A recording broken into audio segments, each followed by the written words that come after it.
Hello, good evening and welcome to News at 10 on TV3 with me, Martin Date.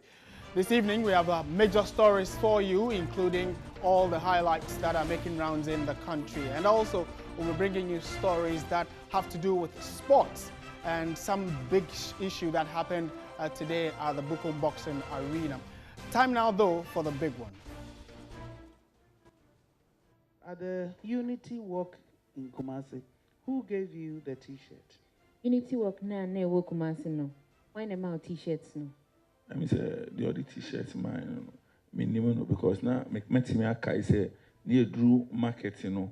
Na even nkofo no emba but yen ye gina ho a ye twen on be Drew ho a best of car na amom. So we'll be delving into the NEWSAT Commission, which is inching closer to its last day of sitting. There will be a press conference tomorrow to give Ghanaians a wrap of what has gone on for the last few weeks. In the meantime, though, here are the major stories making rounds. Here are the highlights.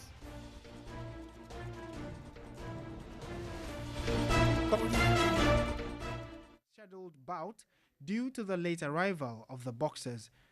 Swag Boxing Referee of the Year, Roger Bano, pulled out a pistol and fired a warning shot, leading to the mayhem. The Mortuary Workers Association of Ghana has called off its nationwide strike. The decision was taken after a meeting with the National Labour Commission. The Vehicle and Assets Dealers Association, together with 5 other transport associations, have served notice to seek legal redress if the luxury vehicle tax is not reviewed. The groups, after a protest in Accra, presented a petition to the Finance Ministry, Parliament and the Presidency.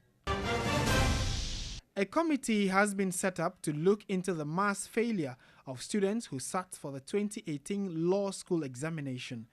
The Attorney General and Minister of Justice, Gloria Akufo, who made the disclosure, says the issue is of grave concern and requires urgent attention. And so those are the highlights of today's events in Ghana. Let's go to the Justice NEWSAT Commission sitting. And a victim in the Ayawaso West Wuogon by-election, Theophilus Sedido, has denied being a member of the Hawks, a militant group associated with the National Democratic Congress, NDC, even though Sedido was seen in a photo wearing a t-shirt with the inscription, The Hawks. He told the commission the t-shirt was handed over to him during the Kumasi edition of the Unity Walk by the NDC. Here's a report by Godfred Tanam. Theophilus Sedido was among the 16 individuals arrested during the Labaleshu violence on the day of the Ayawaso West Wuogon by-election. Theophilus was asked whether he was present on the day of the violence, which he responded in the affirmative. He said he was there on the said day to help distribute food to the party agents at the various polling stations. The commission asked whether he was a member of the Hawks, a militia group linked to the NDC. He responded in the negative. A picture was then shown to him where he identified himself wearing a t-shirt with the inscription The Hawks. He insisted he was not a member, but the t-shirt was handed over to him during a unity walk by the NDC in Kumasi and did not know it had something to do with the militia group. Earlier, the Airport Divisional Crime Officer, Superintendent Kingsley Abuaji, failed to present to the Commission statements and medical reports of the victims, which did not go down well with the commissioners. It's totally inappropriate and unacceptable. It's not sufficient for us to for you to bring them and deposit it at the secretariat. You must go and bring them and testify before us. So I would like you to leave now, go and get copies of the statements and then come back. Yes, my lord. Continue your testimony. Yes, my lord. Hamidu Amadou, a victim, also appeared before the commission and also denied being a member of the Hawks. He said he was arrested after the national security operatives approached him at the entrance of the NDC parliamentary candidate of the area, the Lali Brimpon's house, conveying food into a Mahindra pickup. He confirmed an earlier testimony by the Member of Parliament of Ningo Pram, Sam George, that he pursued the security operatives to retrieve the key to the Mahindra vehicle. So what we do know is that the Justice Emilshot Commission is wrapping up its business and will be addressing the nation shortly and later present their findings and observations and recommendations also to the president of the land who put together that commission. Chukwu Emeka Eze is the executive director for the West African Network for Peace Building, WANEP. I would want to pick his thoughts on his observations so far of the commission. Good evening, sir. Thank you for joining us. Good evening. To start with, what would your initial comments be about the commission sitting? Some of the witnesses that have appeared before them in their testimonies, what would your rating of the entire process be? I think that first of all is that the integrity of the commission is not in doubt. Everybody is aware of the caliber of people in the commission and the pedigree that they have acquired over the years. But I also think that the level of remorse that is displayed at the commission, probably because it is not a truth and reconciliation commission, it is more of an inquiry sort of commission. Probably people still believe that they might be taken by their words. I did not see substantial truths that probably would lead to the kind of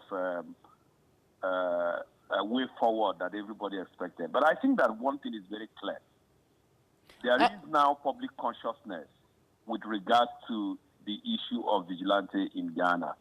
The discussions, the conversation is ongoing, and it is going even at the highest level. And there is also the commitment of the president and the current government to actually deal with the issues once and for all. And I think that's commendable. And to add your voice to those who are saying that the work of the commission is just one part of the bigger discussion of solving the vigilante canker, what would you say is the best way forward, talking from the security perspective and then the dialogue perspective? Well, I think the first thing is that the commission, even though I agree fully that it is one of several steps, but I think that they've also helped us to put so many puzzles together. So the next thing now is, how do we deal with these issues? Dealing with these issues will require a multi-stakeholder, a multi-track approach. And dialogue is also one of them. Also, the consideration for amnesty for those who have been involved, but also, more importantly, in my opinion, is how do you now reinvent the vigilante group? It's not enough to say you have disbanded them and then they become a menace to the society. What is more important is, so what do they do? And this will require a multi-stakeholders approach. Right. Thank you. Thank you for your insight and input on this particular development. Chukwu Emeka Eze is the Executive Director for the West African Network for Peace Building, WANEP. This is still News at 10 on TV3. Let's turn our attention to some other stories. Now, a committee has been set up to look into the mass failure of students who sat for the 2018 law school examination. The Attorney General and Minister for Justice, Gloria Ekufu, who made this disclosure, says the issue is of grave concern and requires urgent attention. The Attorney General said the Ghana Legal Council is not happy about the results. She said a committee has been set up to find out the reasons for the mass failure. There must be some reason or reasons why this is occurring. So not only from the perspective of students, but also lecturers, examiners, so that we identify what the causes are with a view of remedying the situation. We should wait for the outcome of the review of the results, and then we can scientifically analyze the difficulty. Gloria Ekufu was not able to tell when exactly the committee would finish its work, but was hopeful a report will be discussed when the Legal Council meets later this month. She would also not immediately blame the students for not studying, adding it could be a number of reasons. The Attorney General is of the view some challenges could be addressed if more law schools were established. She said the report by the Legal Council may not immediately solve the problem. We know that the problem of the School of Law is hydra-headed. So I'm not able to say that when the diagnosis is made, then it will be resolved immediately. In any case, I think that also will be speculative. If you do not know what the problems are, how then do you begin to say that as soon as the report comes, then immediately it will be resolved? The problem will determine its nature, what is required to resolve it, and therefore that will also determine how long a problem requires to. For example, if we are talking about establishing new schools of law as part of the solution, can it be done immediately? 64 out of 525 students passed the 2018 exams, the worst in the school's history. In 2017, 91 out of 600 students passed. The Students' Representative Council on Tuesday petitioned Parliament to intervene, citing a number of challenges with the Independent Examinations Committee. There have been major concerns whether or not the future of Ghana's legal system is in danger, looking at the consistent level of failures that have rocked the Ghana law students. But we have in studio Kobe Amo. He is the president of the Ghana Law School. He's actually the SRC president of the Ghana Law School. And we want to pick his thoughts. Following what the Chief Justice has said, what does that mean to them, and how do they think that it's going to help at least resolve the perennial failures and the numbers of students that do not seem to move on from the law school? Good evening, sir. Thank you for joining us. Thank you very much. To start with, I mean, from the perspective of the student, what is the problem? We'll look at what the government can do to help, but what is the problem for which reason year in, year out, there seem to be huge numbers of students failing the entrance exams? Yeah. Thank you very much for this opportunity. I think that there are a number of problems that we, the students, think contributes to the current problem at hand. Sometimes, for instance, in our last exam, some of the questions that we were even asked during the exams fall outside the manuals. Our manuals, to break it down, the syllabus for the course. So if you have questions falling outside the manuals, it becomes a recipe for failure. The other issues in relation to our repeat policy. Our repeat policy is a policy where students need to fill 3 out of 10 papers to repeat the whole year. And when you repeat the whole year, it means you are writing all 10 papers. So a student who has had 7 A's and 3 C's has to repeat the whole year and rewrite all the papers that they've written in the, like they wrote in the year. So there are a number of issues that we think that is causing these problems, and we think that those issues should be addressed. There's also issues that raise about feedback, in that since the establishment of the Independent Examination Committee, there's not been a lot of feedback given to the students, given to the lecturers. So there are no examination reports. So once you write the exam, you don't know what made you fail. A typical that is not giving, and over the years, students do not you cannot demand it. Is it part of the system that you cannot? We've demanded for quite a number of times, and you've not been given. And I think that is a very big problem, because the statistics that you even gave was wrong. You said 525. We are actually more than that, because some of the students who have been repeated earlier, about 250 of them, joined us. And out of the 250, we were amazed that only 8 of them passed. So you should know that there's a big problem somewhere.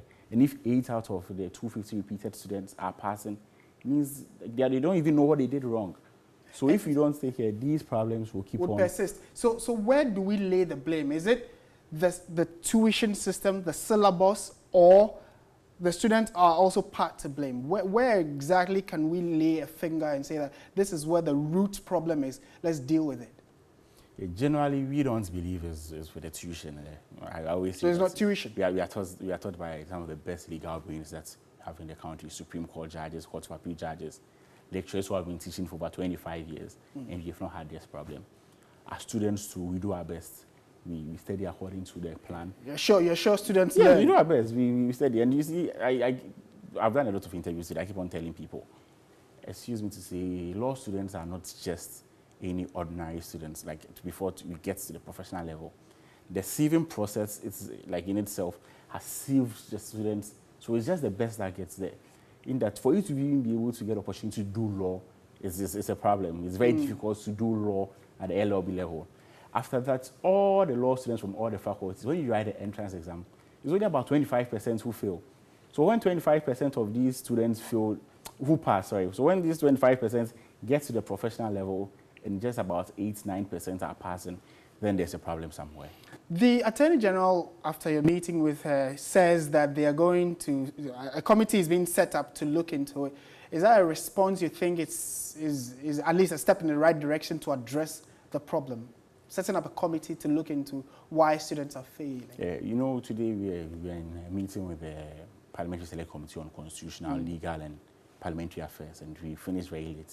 So it's around 7 p.m. that I hear that the Attorney General has formed a committee. We think that it's in the right direction, and we are hoping, as students, we are going to submit to the committee. Hope the committee is going to meet as soon as possible.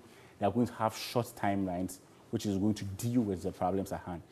Our challenge is that last year there are some committees, but we don't think that the committees affected things positively. If it had affected things positively, we didn't have gotten to this stage. So if the committee has been set, the committee is welcome.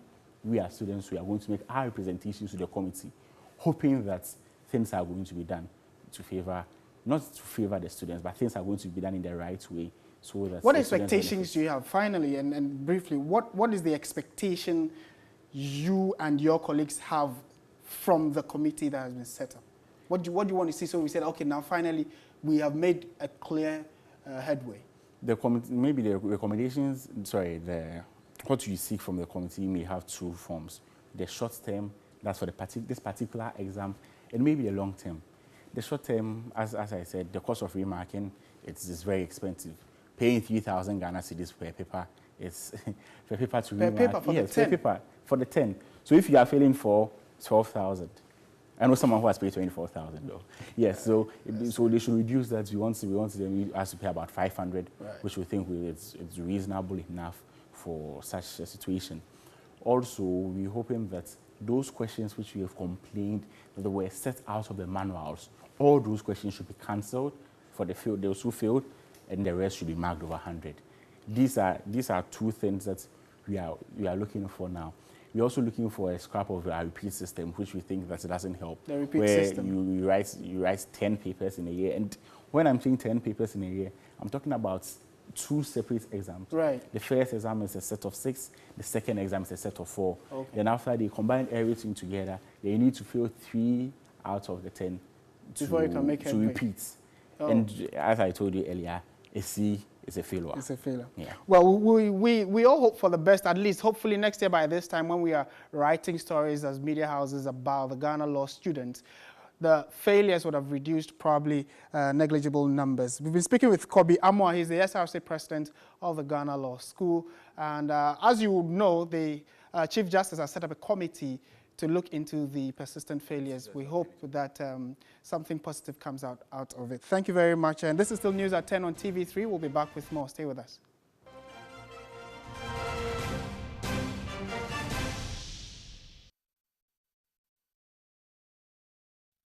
Thank you very much for staying with TV3. This is News at 10. And Ghana's Agricultural and Rural Development Journalists Association has charged Cocoa Board to add value to the country's cocoa beans for economic growth. The association says processing Ghana's cocoa beans locally will not only generate more revenue for the country, but enhance the income that cocoa farmers get. Gaja made a call at its third Cocoa Dialogue series with cocoa farmers and other stakeholders in the cocoa industry at Bunso in the eastern region.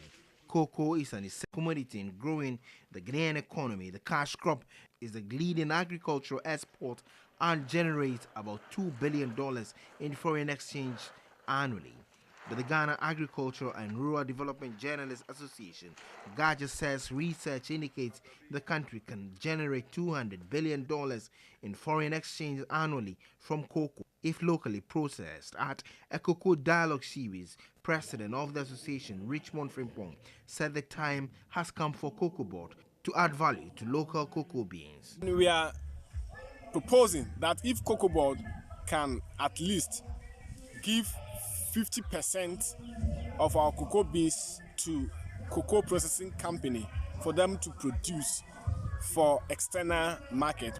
He also condemned the indiscriminate cutting down of cocoa trees for rubber plantations. A cocoa farmer, Jeto Chechenku, called for an enactment of a law that will prevent cocoa farmers from selling off their cocoa farms to mining companies. The government producing the seedlings have the right to sign a contract agreement with the farmers that if you are receiving any seedlings for the period of, let's say, 20 to 30 years, you don't have the right to give it to the mineral right holder for mining. That will sustain the cocoa trees and the cocoa lands.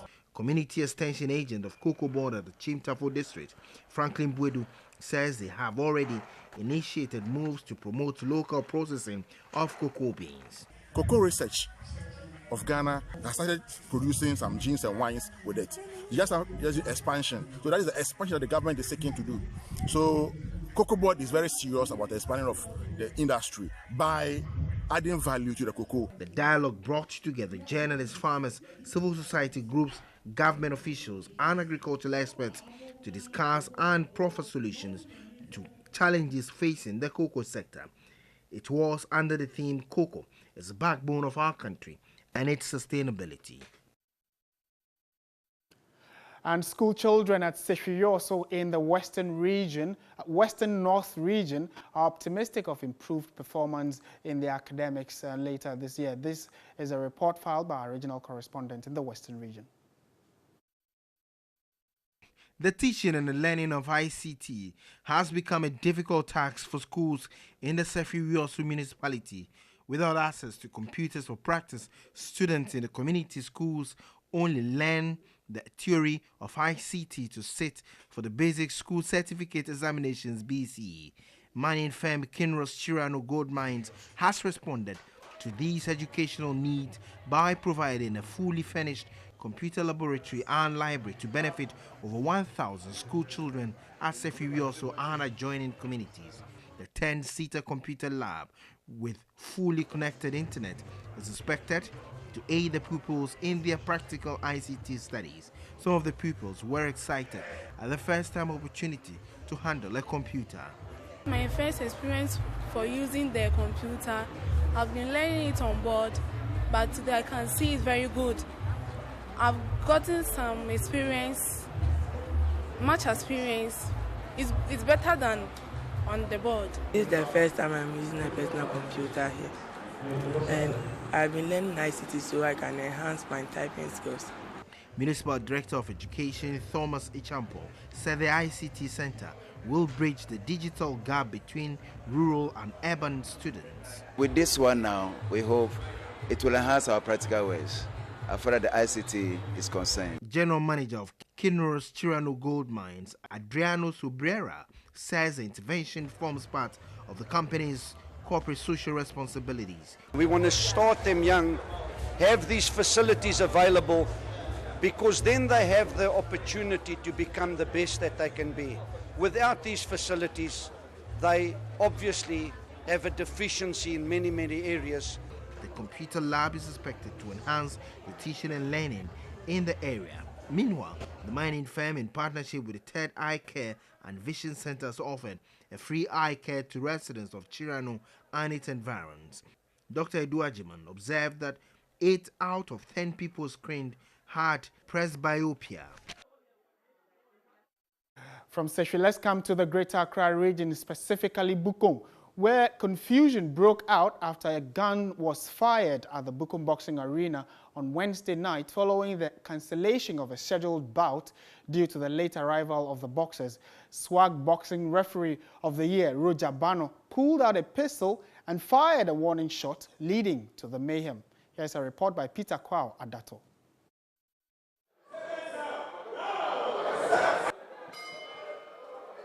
It was the first title bill under the Ghana Boxing League dubbed Fist of Fury, involving boxers from Ghana, Burkina Faso and Benin. The event, in collaboration with Landmark Promotions, got underway an hour and a half late but had the first 2 bouts cancelled due to the absence of some of the boxers. The remaining 7 bouts were progressing steadily until the ring announcer called out for the final bout. Supporters of one of the boxers in an earlier cancelled bout got infuriated. Some jumped into the ring to seize the microphone from a musician who was about to provide an interlude.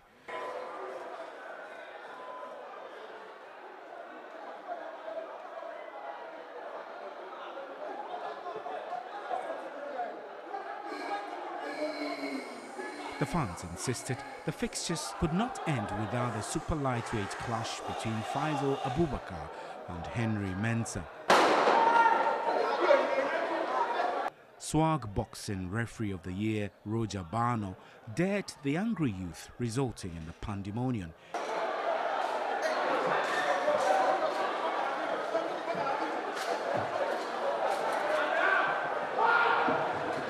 He was eventually restrained by some officials of the Ghana Boxing Authority as fans deserted the ringside, leaving the clerk of sales, the bellman, and a few other officials.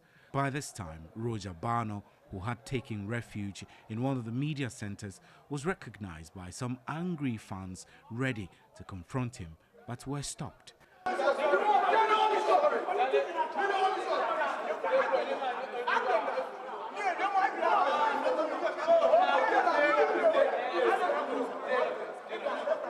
The last officials at the ringside finally signaled the end of the event, after which some policemen walked in to verify the news. There was, however, no report of any casualty. Very unexpected, surprising development there, but we hope to see and hear something concrete from the police service. That's how we wrap up the bulletin. Just before we go to a quick correction, it is the Attorney General and the Minister of Justice, Gloria Kufu, that has set up that committee for the Ghana Law School students, the failures and the cancellations. They want to look into it. It is not the Chief Justice, as I mentioned earlier. My name is Martin Esiedudate. Thank you very much for watching. Do have a good evening, and as always, stay positive. Bye for now.